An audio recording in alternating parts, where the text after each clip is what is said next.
নায়ক নায়িকার বাইরে একটা আসলে সুন্দর গল্প আছে নীলচক্রে। তো শুটিং এর সময়কার যদি গল্প বলি, আমি অনেক অসুস্থ ছিলাম, কারণ এর আগের প্রজেক্টটাই ছিল যেটা কথা বলছিলাম, বিবিআর কে বকুলের বুকে রক্তকরবী করেছি তার আগে। তো ওইটা করতে যে আমি অনেক অসুস্থ হয়ে গিয়েছিলাম। ওইটার কোয়ার্টিস্ট ছিল মীর রাব্বি আর আসিফ ভাইয়া, ওইটা ডিরেক্টর হচ্ছে শারের পলক প্রেক্ষাগৃহ। আর হচ্ছে ওখান থেকে আমি অনেক অসুস্থ হয়ে গিয়েছিলাম, কারণ 6 দিন আমরা প্রতিদিন রাত 3টা 4টা পর্যন্ত টানা শুট করেছি, অ্যান্ড হচ্ছে 2-3 ঘন্টা ঘুমিয়েছি, আবার সকাল 8টা 8:30 এরকম কল টাইম থাকতো ঢাকার বাইরে। তো সবকিছু, আর অনেক ঠান্ডা ছিল, মানে ভয়াবহ ঠান্ডা। আর সেখানে আমার পুরো সিনেমায় আমার কস্টিউম হচ্ছে একটা পাতলা সুতির কামিজ আর পায়জামা, ইভেন আমার পায়ে কোনো জুতা নাই, আমি খালি পায়ে।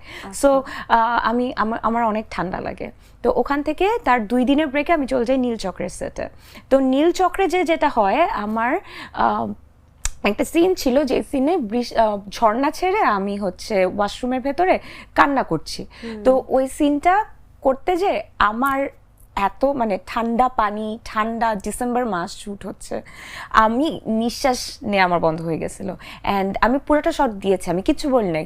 2-3বার 4বার এরকম টেক নিয়েছি, আমি পুরোটা সিন করেছি। করে আমি মেকআপ রুমে এসে আমি আর নিঃশ্বাস নিতে পারতেছি না, আমি হাঁপাইতেছি।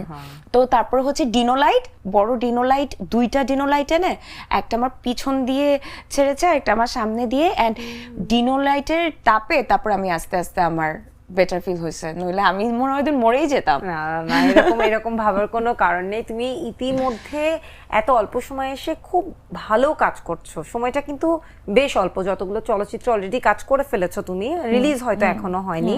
টু বি ভেরি অনেস্ট, বিয়ের আগের জীবন আর বিয়ের পরের জীবনে আমার খুব একটা ডিফারেন্স নাই। আমার একটাই প্লাস পয়েন্ট, যে আমার হাজবেন্ড, তাকে নিয়ে আমি অনেক ঘুরে ফিরে বেড়াতে পারি, কিন্তু এমনিতে আমার লাইফস্টাইলে খুব একটা কোনো চেঞ্জ হয় নাই। তো যেটা আগে বলছিলাম, বাসায় আগে কাজ করতাম না, এখনো আমার শাশুড়ি আমাকে দিয়ে কোনো কাজ করায় না। তো আমি এবারও কোনো কাজ টাজ করতে হয় না, যে বা শাশুড়ির সাথে শখ করে একটু হেল্প করা, সেটা করেছি, কিন্তু থাকে না মানে অনেক কাজ তো করে মানুষ। আমি শুনছি বিয়ের পরে খাবার রাঁধে, এটা করে সেটা করে। মা আমাকে বলে তোমার কিছু করা লাগবে না, মা আমার সাথে গল্প করে, আমি মার সাথে গল্প করি, এর মধ্যে সব রেডি হয়ে যায়। জামাইয়ের কাছে যেহেতু অনেক সময় স্পেশাল আবদার থাকে, এই জন্যই মনে হলো যে একটু আলাদা করে জামাইয়ের পার্টটা। আমার টাকা পয়সা নিয়ে আবদার না, আমার আমি খালি আবদার করি, আজকে একটু অফিস কম করো, আজকে অফিসে যেও না, আমাকে একটু টাইম দিলেই হয়। আর তুমি যখন শুটিং এ বিজি থাকো তখন জামাইয়ের কি আবদার থাকে? না, ওর কোনো আবদার কখনো নাই। তুমি যে এই যে লম্বা যখন শুটিং শুরু হয়, স্পেশালি সিনেমা শুটিং গুলো রাত দিনের টাইমিং এ ঠিকঠাক থাকে না, বিয়ের পরে কি এরকম টাইমিং হয়েছে?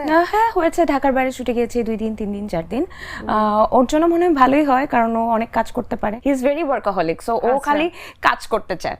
তো প্রবলেম যেটা হয়, যে আমার যখন কাজ থাকে না তখন ওর কাজ কম করতে হয়, কারণ আমি তো ওকে একটা স্পেসিফিক টাইমের পরে বলি এখন বাসায় আসো, আর কত কাজ করবো আর কত কাজ করবো। এখন আমি যখন থাকি না তখন তো ওইটা ওর কাছে জারে আমি এখন কাজ করবো।